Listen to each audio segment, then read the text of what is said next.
നമസ്കാരം. ഞാൻ നിങ്ങളുടെ സ്വന്തം ശരവൺ മഹേശ്വർ. കൃഷ്ണശിലയായി എന്ന എൻ്റെ പരമ്പരയിലെ 221 എപ്പിസോഡാണിത്. ഇന്ന് ഞാൻ നിങ്ങളോട് പറയുന്നത് പ്രശസ്ത ഒഡീസി നർത്തകി പത്മഭൂഷൺ സോണാൽ മാൻസിങ്ങിനെ കുറിച്ചിട്ടാണ്.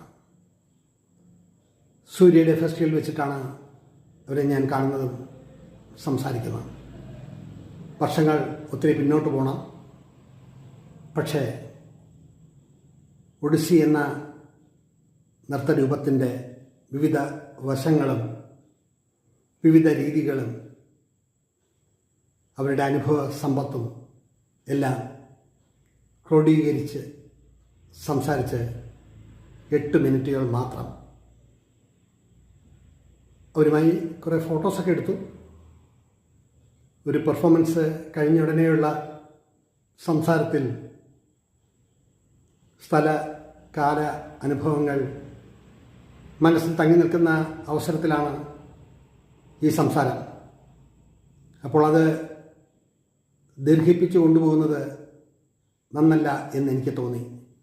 പക്ഷേ അവരുടെ ഭാവം, അവരുടെ വിനയം, അവരുടെ പ്രസൻറ്റേഷൻ, അവരുടെ സംസാര രീതി എല്ലാം നമ്മുടെ മനസ്സിൽ ഓർമ്മയുടെ ചെപ്പിൽ എന്നും തങ്ങി നിൽക്കും എന്നുള്ളതാണ് വസ്തുത.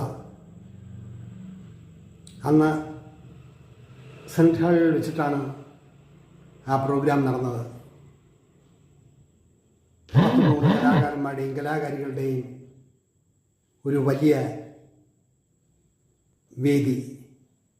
ആ വേദിയിലാണ്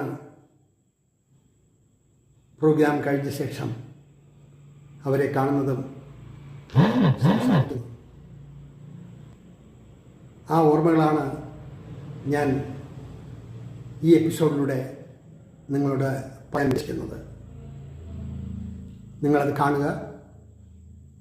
ഇനിയും ഒരുപാട് കലാകാരന്മാരെയും കലാകാരികളെയും അവരെ കണ്ടതും സംസാരിച്ചതുമായ അനുഭവങ്ങൾ ഞാൻ നിങ്ങളോട് പറയുന്നുണ്ട്. പത്മഭൂഷൺ സോണാൽ മാൻസിംഗ് എന്ന ലോക പ്രശസ്ത നർത്തകിയെക്കുറിച്ചിട്ടാണ് നിങ്ങളോട് പറയുന്നത്. എൻ്റെ കൃഷ്ണശിലയായി എന്നുള്ള എപ്പിസോഡുകൾ നിങ്ങൾ കാണുക. അത് സബ്സ്ക്രൈബ് ചെയ്യുക. നിങ്ങളുടെ അഭിപ്രായങ്ങൾ രേഖപ്പെടുത്തുക. നന്ദി.